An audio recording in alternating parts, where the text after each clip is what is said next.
Hello प्यारे बच्चों, कैसे हो आप सब। आशा करते हैं कि आप सभी लोग स्वस्थ होंगे, मस्त होंगे। आज हम आप लोगों के लिए रसायन विज्ञान के टॉप मोस्ट 100 से अधिक प्रश्न लेकर के आए हैं।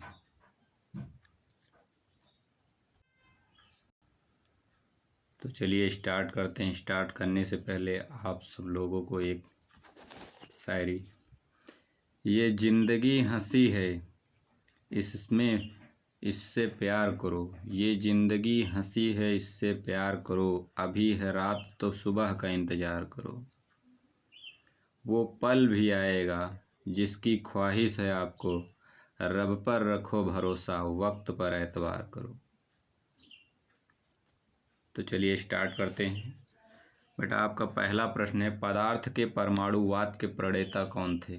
पदार्थ के परमाणुवाद के प्रणेता कौन थे। तो पदार्थ के परमाणुवाद के प्रणेता थे डाल्टन। कौन थे बेटा? John Dalton. अगला प्रश्न है, किसी पदार्थ का वह सूक्ष्मतम कण, किसी पदार्थ का वह सूक्ष्मतम कण जिसका विभाजन नहीं हो सकता, परमाणु कहलाता है। पदार्थ का वह सूक्ष्मतम कण जिसका विभाजन नहीं हो सकता क्या कहलाएगा? परमाणु। अगला प्रश्न है बेटा, प्रोटॉन की खोज किसने किया। तो प्रोटॉन की खोज किया था बेटा रदरफोर्ड ने। ये आज की जो प्रश्न है 9th से लेकर के 12th और उसके बाद सभी प्रतियोगी परीक्षाओं में कई बार पूछे गए प्रश्नों का संकलन है। अगला प्रश्न है बेटा, न्यूट्रॉन की खोज किसने की। तो न्यूट्रॉन की खोज बेटा किया था जेम्स चैडविक ने। किसने किया था? जेम्स चैडविक ने। अगला प्रश्न है बेटा, परमाणु के नाभिक में होता है। तो बेटा परमाणु के नाभिक में होते हैं कलेक्टिव प्रोटॉन एंड न्यूट्रॉन। कौन कौन होते हैं? Collective protons and neutrons. तो आपका राइट आंसर होगा P+N, यानी परमाणु के नाभिक में प्रोटॉन और न्यूट्रॉन उपस्थित होते हैं। अगला प्रश्न है बेटा, प्रोटॉन और न्यूट्रॉन उपस्थित होते हैं। अगला प्रश्न है, परमाणु के नाभिक में अगला प्रश्न है, रेडियो सक्रियता का पता सर्वप्रथम किसने लगाया था। तो रेडियो सक्रियता का पता सर्वप्रथम किसने लगाया था। तो रेडियो सक्रियता का सर्वप्रथम पता हेनरी बैकुरेल ने लगाया था बेटा। किसने लगाया था? तो हेनरी बैकुरेल ने लगाया था। अगला प्रश्न है बेटा, कपूर को किस विधि से शुद्ध किया जाता है। कपूर को किस विधि से शुद्ध किया जाता है। तो आपका राइट आंसर होगा बेटा ऊर्ध्वपातन विधि से। किससे? ऊर्ध्वपातन। अगला प्रश्न है बेटा, परमाणु के नाभिक में उपस्थित प्रोटॉनों की संख्या को क्या कहा जाता है। परमाणु के नाभिक में उपस्थित प्रोटॉनों की संख्या को ही परमाणु क्रमांक कहा जाता है। क्या कहा जाता है बेटा? परमाणु क्रमांक कहा जाता है। क्या कहा जाता है? परमाणु क्रमांक। अगला प्रश्न है बेटा, सामान्य ताप एवं दाब पर विभिन्न गैसों के, सामान्य ताप एवं दाब पर विभिन्न गैसों के 1 ग्राम अणु, कितने ग्राम? 1 ग्राम अणु, 1 ग्राम अणु का आयतन कितना होता है? 22.4 लीटर होता है। यानी NTP पर किसी भी गैस का आयतन कितना होता है बेटा? 22.4 लीटर होता है। कितना? 22.4 लीटर। अगला प्रश्न है बेटा, 1 मोल में कुल परमाणुओं की संख्या कितनी होती है।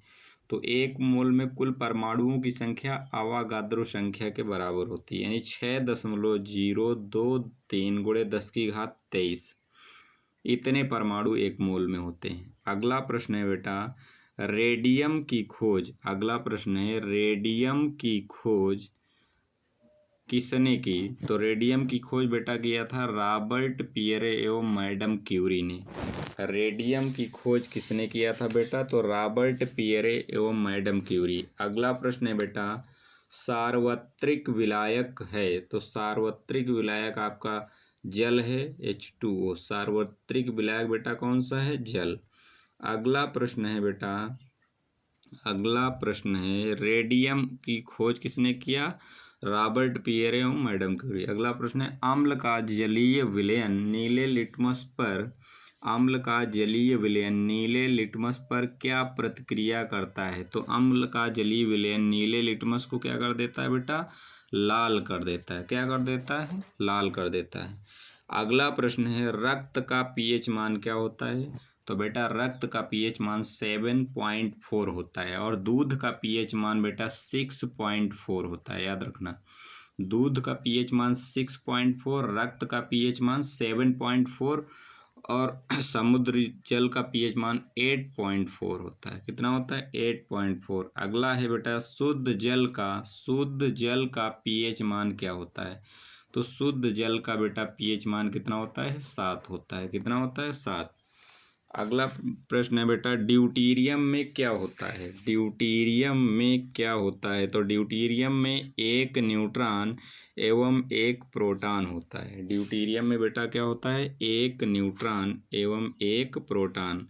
अगला प्रश्न है बेटा सबसे हल्का तत्व है? तो सबसे हल्का तत्व बेटा आपका हाइड्रोजन होता है। क्या होता है? सबसे हल्का तत्व आपका क्या होता है?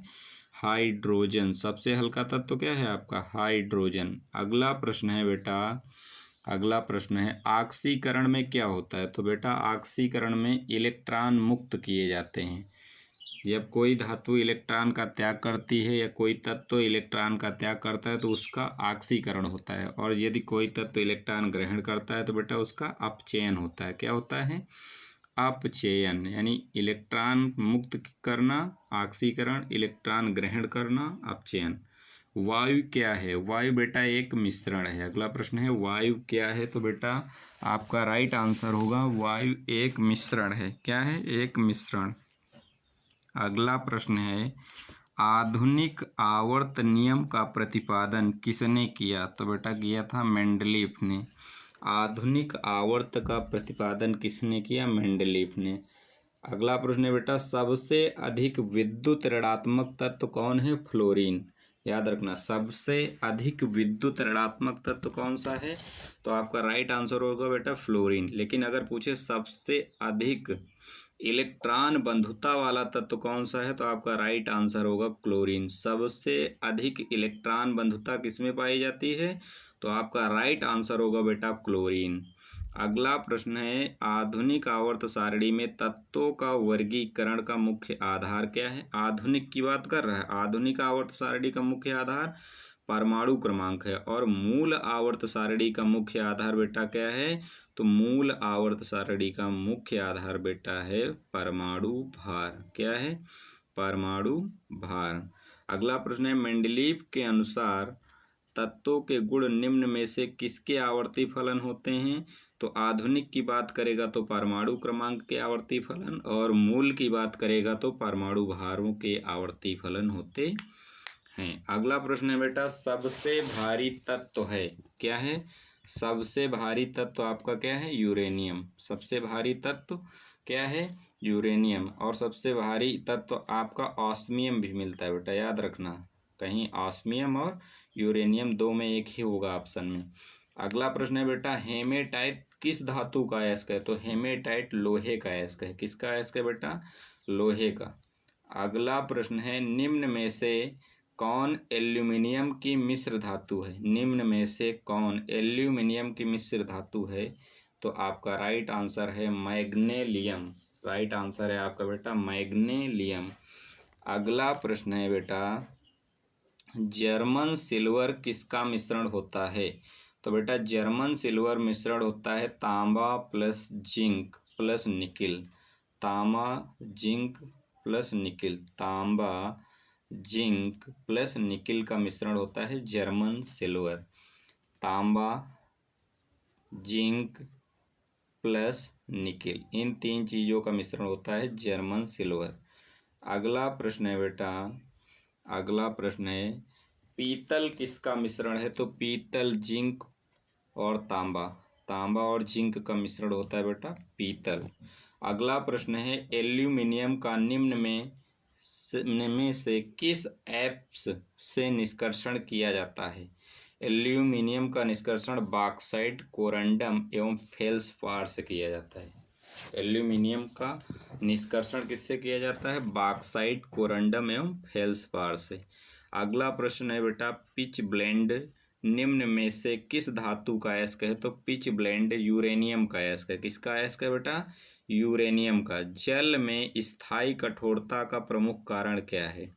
जल में स्थायी कठोरता का प्रमुख कारण है बेटा कैल्शियम एवं मैग्नीशियम के बाइकार्बोनेट। कैल्शियम एवं मैग्नीशियम के बाइकार्बोनेट के कारण। जल की स्थायी कठोरता किसके कारण होती है? कैल्शियम एवं मैग्नीशियम के बाइकार्बोनेट घुले होने के कारण। अगला प्रश्न है बेटा जल की कठोरता कैसे दूर की जाती है? तो जल की कठोरता बेटा कैसे दूर की जाती है? जल में सोडियम कार्बोनेट डालकर। जल में सोडियम कार्बोनेट डालकर जल की कठोरता को दूर किया जाता है। और जल की अस्थायी कठोरता का प्रमुख कारण क्या है? अगला प्रश्न है जल की अस्थायी कठोरता का प्रमुख कारण। तो जल की अस्थायी कठोरता का प्रमुख कारण बेटा होता है कैल्शियम एवं मैग्नीशियम के सल्फेट एवं कैल्शियम एवं मैग्नीशियम के नाइट्रेट, यानी कैल्शियम व मैग्नीशियम के सल्फेट व नाइट्रेट घुले होने के कारण होती है। अगला प्रश्न है बेटा साधारण कांच किसका मिश्रण होता है? तो साधारण कांच बेटा किसका मिश्रण होता है? Silica, sodium silicate, calcium silicate का मिश्रण होता है। अगला प्रश्न है वायुयान की ट्यूब में कौन सी गैस भरी होती है बेटा? तो नियान और नाइट्रोजन। तो दो ऑप्शन हैं, नियान भी कहीं कहीं मिलता है और नाइट्रोजन। तो आप याद रखना नाइट्रोजन। कौन सी गैस भरी होती है वायुयान के ट्यूब में? कौन सी गैस भरी होती है? तो नाइट्रोजन। गुब्बारे में कौन सी गैस भरी होती है? तो गुब्बारे में बेटा हीलियम भी भरी होती है और हाइड्रोजन। हीलियम व हाइड्रोजन। अगला प्रश्न है फोटोग्राफी में प्रयुक्त हाइपोविलेन का रासायनिक नाम क्या है? तो हाइपोविलेन सोडियम थायोसल्फेट को कहा जाता है। किसको? सोडियम थायोसल्फेट को। अगला प्रश्न है बेटा हंसाने वाली गैस है नाइट्रस ऑक्साइड N2O को कहते हैं हंसाने वाली गैस। नाइट्रस ऑक्साइड N2O को कहते हैं हंसाने वाली गैस। क्या कहते हैं बेटा? हंसाने वाली गैस। अगला प्रश्न है कार्बन की प्रतिशतता किसमें सबसे अधिक होती है? तो कार्बन की प्रतिशतता ढलवा लोहा में सबसे अधिक होती है। सबसे कठोर तत्व है बेटा हीरा। सबसे कठोर तत्व क्या है? हीरा। अगला प्रश्न है वैसे पदार्थ जिनके रासायनिक गुण समान एवं भौतिक गुणों में भिन्नता होती है, यानी रासायनिक गुण समान व भौतिक गुण में भिन्नता होती है, उसे अपर रूप कहते हैं। क्या कहते हैं? अपर रूप। यहाँ मिसप्रिंट है, भिन्नता लिखा था, अपर रूप कहलाता है। पेंसिल बनाने में प्रयुक्त कार्बन है ग्रेफाइट। पेंसिल बनाने में प्रयुक्त कार्बन है ग्रेफाइट। अगला प्रश्न है बेटा एक ही अणुसूत्र वाले विभिन्न यौगिकों को कहा जाता है समवयवी। एक ही अणुसूत्र वाले विभिन्न यौगिकों को कहा जाता है समवयवी। समवयवी। अगला प्रश्न है बेटा हीरा एवं ग्रेफाइट क्या है? कार्बन के अपर रूप। हीरा एवं ग्रेफाइट क्या है बेटा? कार्बन के अपर रूप। अगला प्रश्न है एक ही अणुसूत्र वाले विभिन्न यौगिकों को कहा जाता है समवयवी। हीरा एवं ग्रेफाइट क्या है? कार्बन के अपर रूप। अगला प्रश्न है पॉलीथीन निम्न में किसका बहुलक है? याद रखना मोस्ट इम्पॉर्टेंट क्वेश्चन है। पॉलीथीन निम्न में से किसका बहुलक है? तो एथिलीन का बहुलक है। किसका? एथिलीन का। प्राकृतिक rubber, very most important question, प्राकृतिक रबर किसका बहुलक है? तो आइसोप्रीन का। किसका बहुलक है? आइसोप्रीन का। प्राकृतिक रबर बेटा किसका बहुलक है? आइसोप्रीन का। अगला प्रश्न है सबसे उत्तम कोटि का कोयला एंथ्रासाइट होता है, बिटुमिनस होता है, लिग्नाइट होता है और पीट होता है। तो सर्वोत्तम प्रकार का कोयला यानी सबसे अच्छा कोयला कौन होता है? एंथ्रासाइट। अगला प्रश्न है गोबर गैस में कौन सी गैस होती है? तो बेटा मेथेन। गोबर गैस में कौन सी गैस होती है? तो आपका राइट आंसर है मेथेन। अगला प्रश्न है बेटा द्रवित पेट्रोलियम गैस निम्न में से किसका मिश्रण होता है? द्रवित पेट्रोलियम गैस निम्न में से किसका मिश्रण होता है? तो बेटा आपका राइट आंसर है एथेन ब्यूटेन प्रोपेन का। एथेन ब्यूटेन प्रोपेन का। अगला प्रश्न है बेटा संश्लेषित रेशा क्या है? रेयान। संश्लेषित रेशा क्या है? रेयान।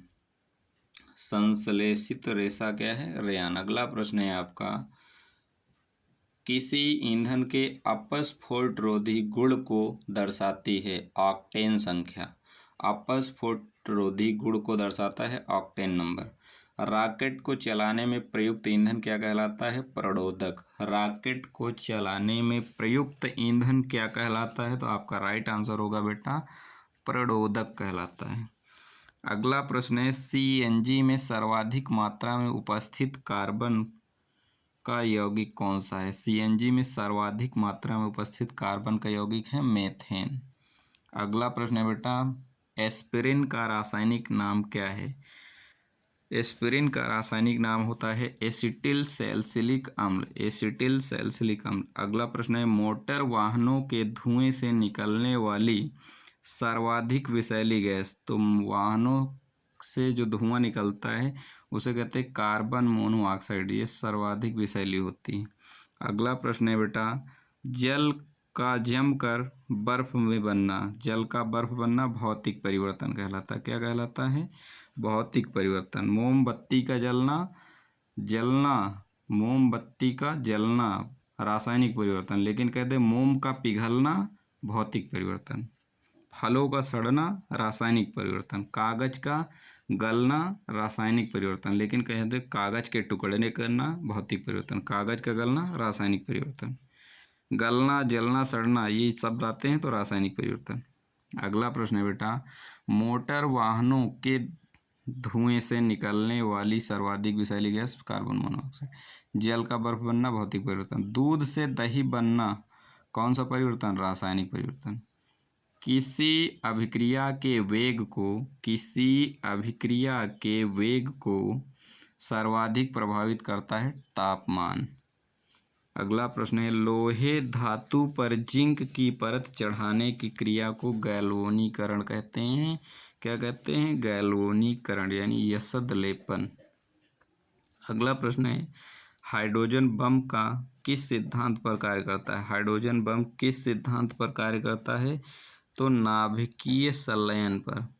नाभिकीय संलयन पर। और परमाणु बम किस पर कार्य करता है बेटा? तो परमाणु बम कार्य करता है नाभिकीय विखंडन पर। नाभिकीय विखंडन पर। हाइड्रोजन बम किस पर कार्य करता है? नाभिकीय संलयन पर। परमाणु बम किस पर कार्य करता है? नाभिकीय विखंडन पर। अगला प्रश्न है बेटा, चूने के जल को दूधिया कर देती है कार्बन डाइऑक्साइड। चूने के जल को दूधिया कर देती है, तो आपका राइट आंसर होगा कार्बन डाइऑक्साइड। अगला प्रश्न है, न्यूट्रॉन की समान संख्या वाले अन्य तत्वों के परमाणु। न्यूट्रॉन की समान संख्या वाले अन्य तत्वों के परमाणुओं को क्या कहते हैं? आइसोटोन। न्यूट्रॉन की समान संख्या वाले अन्य तत्वों के परमाणुओं को क्या कहते हैं? आइसोटोन। अगला प्रश्न है बेटा, स्थिर दाब पर किसी गैस के नियत मात्रा का आयतन उसके परम ताप का सीधा अनुपात होता है। नियम क्या कहलाएगा? चार्ल्स का नियम। स्थिर दाब पर किसी गैस के नियत मात्रा का आयतन उसके परम ताप के समानुपाती होता है, तो नियम कहलाएगा चार्ल्स का नियम है। किसका नियम है बेटा? आपका राइट आंसर है चार्ल्स का नियम। अगला प्रश्न है, वह धातु जो द्रव है सामान्य ताप पर कौन सी धातु द्रव है? पारा। कौन सी गैस बुदबुदेदार पेय में घुली रहती है? तो कार्बन डाइऑक्साइड गैस। सभी पेय पदार्थ होते हैं जैसे ठंडा वगैरह, इनमें कार्बन डाइऑक्साइड गैस घुली होती है। अगला प्रश्न है बेटा, किस विधि के द्वारा समुद्री जल से नमक प्राप्त किया जाता है? तो वाष्पन विधि से। आपका राइट आंसर है वाष्पन विधि से। अगला प्रश्न है बेटा, प्राकृतिक रूप से लिटमस किस रंग का होता है? तो आज जान लेना बेटा, प्राकृतिक रूप से लिटमस बैंगनी रंग का होता है। किस रंग का? बैंगनी रंग का। अगला प्रश्न है, इलेक्ट्रॉन विद्युत आवेश किस किस्म का उपकरण है? तो ऋणात्मक। इलेक्ट्रॉन पर कौन सा आवेश होता है? ऋणात्मक। प्रोटॉन पर धनात्मक। और न्यूट्रॉन पर कोई चार्ज नहीं होता। न्यूट्रॉन विद्युत उदासीन होता है। अगला प्रश्न है, निम्नलिखित में से किसने क्वांटम सिद्धांत का प्रतिपादन किया? तो मैक्स प्लैंक ने क्वांटम सिद्धांत का प्रतिपादन किया था, मैक्स प्लैंक ने। अगला प्रश्न है, सोडियम का परमाणु क्रमांक कितना होता है? 11। प्रतीक होता है बेटा Na। सोडियम का परमाणु क्रमांक 11, प्रतीक Na, परमाणु भार 23 होता है। अगला प्रश्न है, किस धातु में उच्चतम विद्युत चालकता होती है? तो सबसे अच्छा विद्युत का चालक कौन है? चांदी। कौन है? चांदी। अगला प्रश्न है बेटा आपका, पुरातात्विक स्थलों में प्राप्त अवशेषों की आयु के आकलन के किस तकनीकी का प्रयोग किया जाता है? पुरातात्विक स्थलों में प्राप्त अवशेषों की आयु के आकलन के लिए किस तकनीकी का प्रयोग करते हैं? तो कार्बन डेटिंग। किसका प्रयोग करते हैं बेटा? Carbon dating. बहुत इंपॉर्टेंट क्वेश्चन है। किन गैसों का समूह पर्यावरण में ग्रीन हाउस प्रभाव में योगदान देता है? तो कार्बन डाइऑक्साइड एवं मीथेन। अगला प्रश्न है बेटा, अशोधित पेट्रोलियम से हाइड्रोकार्बन को अलग करने की सबसे आम विधि है? प्रभाजी आसवन। आम विधि है प्रभाजी आसवन, यहाँ विधि है। अगला प्रश्न है, किसके धोने का सोडा कहा जाता है? किसे धोने का सोडा कहा जाता है? तो सोडियम कार्बोनेट को धोने का सोडा कहा जाता है। अगला प्रश्न है बेटा, लोहे का रासायनिक चिन्ह क्या है? लोहे का रासायनिक चिन्ह है Fe, आयरन। अगला है बेटा, हाइड्रोक्लोरिक अम्ल का सूत्र क्या है? तो HCl। हाइड्रोक्लोरिक अम्ल का सूत्र होता है HCl। किस स्रोत से सबसे शुद्ध पानी प्राप्त किया जा सकता है? तो बरसात के पानी से शुद्ध पानी प्राप्त किया जाता है। अगला प्रश्न है बेटा, लोहे में जंग लगना किस प्रकार का उदाहरण है? तो लोहे पर जंग ऑक्सीकरण के कारण लगता है। अगला प्रश्न है बेटा, जिप्सम किस धातु का अयस्क है? तो कैल्शियम का। जिप्सम किस धातु का अयस्क है? कैल्शियम। फार्मूला होता है CaSO4.2H2। अगला प्रश्न है बेटा, अगला प्रश्न है, चूहे मारने के लिए किस रसायन का उपयोग किया जाता है? चूहे मारने के लिए किस रसायन का उपयोग किया जाता है? तो जिंक फॉस्फाइड। बहुत ही मोस्ट इम्पॉर्टेंट आज क्वेश्चन लेकर के आए हैं बेटा, इसको लगातार देखते रहिए। कहते हैं, जब टूटने लगे हौसले तो बस ये याद रखना, जब टूटने लगे हौसले तो बस ये याद रखना, बिना मेहनत के हासिल तक तो ताज नहीं होते, बिना मेहनत के हासिल तक तो ताज नहीं होते। ढूंढ लेना अंधेरों में मंजिल, ढूंढ लेना अंधेरों में मंजिल अपनी, क्योंकि जुगनू कभी रोशनी के मोहताज नहीं होते, क्योंकि जुगनू कभी रोशनी के मोहताज नहीं होते। अगला प्रश्न है बेटा, हाइड्रोजन के 3 समस्थानिकों के नाम। तो पहला समस्थानिक प्रोटियम, दूसरा है बेटा ट्राइटियम, ड्यूटीरियम। हाइड्रोजन के 3 समस्थानिक 1H1, 1H2, 1H3, यानी प्रोटियम, ड्यूटीरियम, ट्राइटियम। अगला प्रश्न है, रेफ्रिजरेटर में शीतलता के रूप में प्रयुक्त होता है? फ्रेयन 12 का प्रयोग किया जाता है रेफ्रिजरेटर में शीतलता के लिए। अगला प्रश्न है, सोडियम को कैरोसिन के नीचे रखा जाता है क्योंकि सोडियम हवा के संपर्क में आकर जलने लगता है। अगला प्रश्न है, नमी में खुला छोड़ देने पर इनमें से घुल जाने वाले पदार्थ को क्या कहते हैं? तो आर्द्रताग्राही। नमी में खुला छोड़ देने पर इसमें घुल जाने वाले पदार्थ को क्या कहते हैं? आर्द्रताग्राही। आर्द्रता का मतलब बेटा होता है नमी, ग्राही का मतलब ग्रहण करना। ऑक्सीजन की उपस्थिति वाले खनिज हैं सिलिकेट, कार्बोनेट।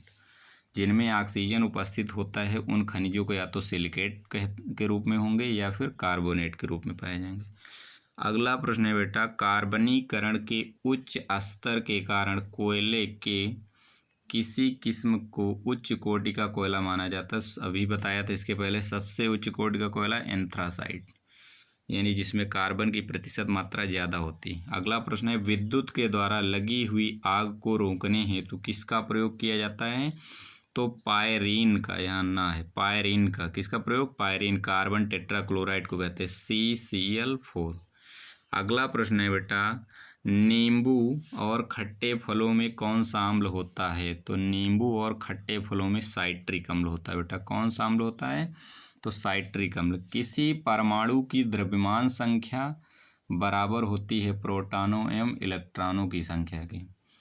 अगला प्रश्न है, प्लास्टिक विस्फोट कहलाता है, प्लास्टिक विस्फोटक कहलाता है TNP, ट्राई नाइट्रोफिनॉल। अगला प्रश्न है बेटा, पेयजल में विसंक्रामक के रूप में प्रयुक्त गैस कॉलोरीन। अगला प्रश्न है, मलेरिया निदान में प्रयुक्त होने वाली औषधि कौन सी है? मलेरिया निदान में प्रयुक्त होने वाली औषधि कौन सी है? क्लोरोक्विन। कौन सी है? क्लोरोक्विन। अगला प्रश्न है बेटा, पृथ्वी पर उपलब्ध कठोरतम पदार्थ प्लेटिनम का है। पृथ्वी पर उपलब्ध कठोरतम पदार्थ प्लेटिनम है।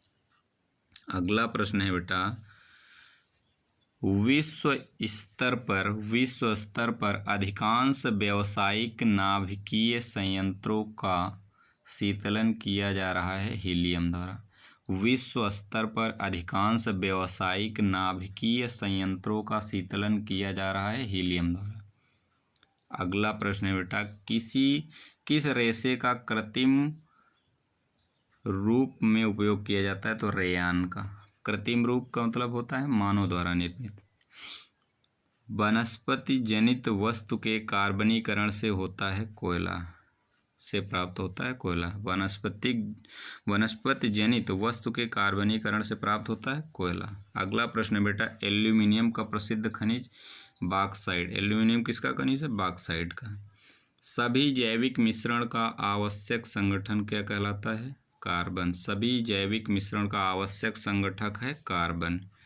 अगला प्रश्न है बेटा, मोस्ट इम्पॉर्टेंट, उत्प्रेरण की खोज किसने की थी? तो उत्प्रेरण की खोज बेटा वर्जीलियस ने किया। किसने किया था उत्प्रेरण की खोज? वर्जीलियस ने किया। तो बेटा आज के बहुत ही अति महत्वपूर्ण प्रश्नों का संकलन था। तो आशा करते हैं कि आज का वीडियो आप लोगों को अच्छा लगा होगा। अच्छा लगा है तो इसे लाइक करें, सब्सक्राइब करें और ज़्यादा से ज़्यादा शेयर करने का प्रयास करें, जिससे कि मेरा मनोबल बढ़ सके। आप लोग अपना प्यार यूं ही बनाए रखें। जय हिंद, जय भारत।